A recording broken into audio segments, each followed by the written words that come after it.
Donc on se retrouve pour la vidéo sur Kanae. Kanae, donc on va aller directement sur son stuff. Alors Kanae, comment ça se joue?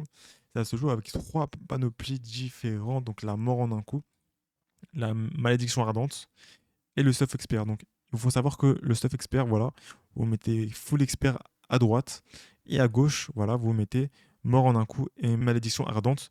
Et c'est pas grave de l'emplacement des deux stuffs, tant que vous avez ces deux stuffs, voilà, donc vous pouvez mettre par exemple mort en un coup dans les jambières, vous pouvez le mettre sur les bras et inversement, vous pouvez inverser. Tant qu'il y a deux stuff comme ça et deux stuff comme ça, voilà, vous êtes très bien.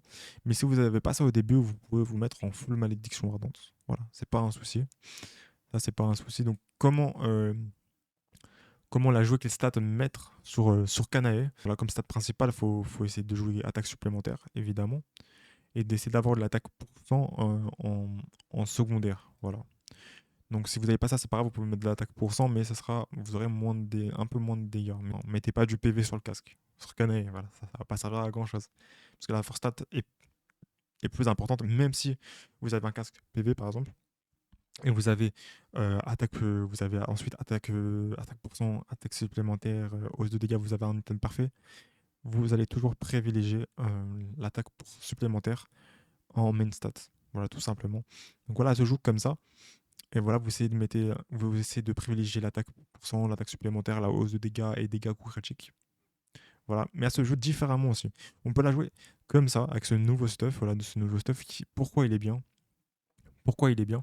Parce que ça augmente les compétences de base et aussi ça augmente les dégâts élémentaires. Donc c'est très très très fort quand même.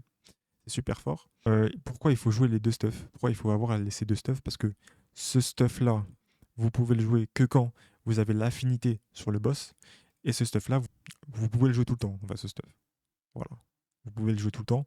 Mais si vous avez les deux, le stuff malédiction ardente avec la mort en un coup, vous pouvez la jouer.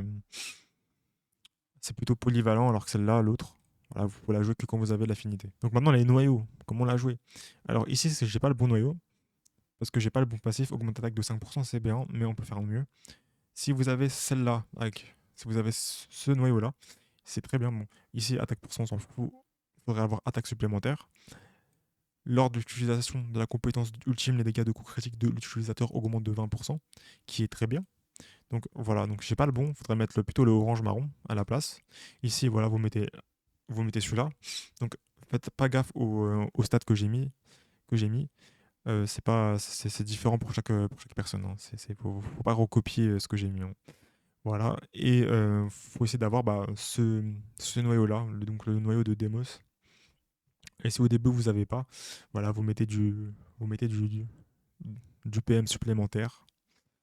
Vous mettez ici du PM supplémentaire pour avoir plus de PM, tout simplement. Donc en sous-stat, PM supplémentaire, c'est intéressant si vous n'avez pas. Mais si vous l'avez, vous n'êtes pas obligé de jouer PM supplémentaire, vu que le passif de ce noyau-là en question augmente la consommation, donc diminue justement la consommation de PM des compétences de 12%, donc qui est super pour Canae.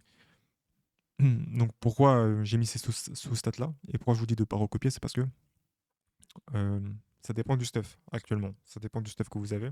Et en fait, le but, c'est de combler les stats que vous n'avez pas sur ce stuff-là. Donc, c'est pour ça que je vous dis de ne pas recopier. Ça joue, ça fluctue sur vos stuff à vous. Donc, j'ai fait une vidéo là-dessus. Donc, allez la voir si vous êtes intéressé. Et en termes de compétences, alors les compétences, ici, vous avez guide de menu de compétences. Et voilà, vous pouvez voir l'ordre d'utilisation des compétences recommandées et l'ordre de montée de niveau des compétences recommandées. Voilà, ici vous avez un menu, vous pouvez tout regarder. Voilà, clairement, moi je vais augmenter en priorité les compétences de base ici et je vais augmenter l'ulti en priorité. Voilà, j'espère que la vidéo vous aura plu. On se retrouve pour d'autres vidéos sur d'autres personnages. Comment les builds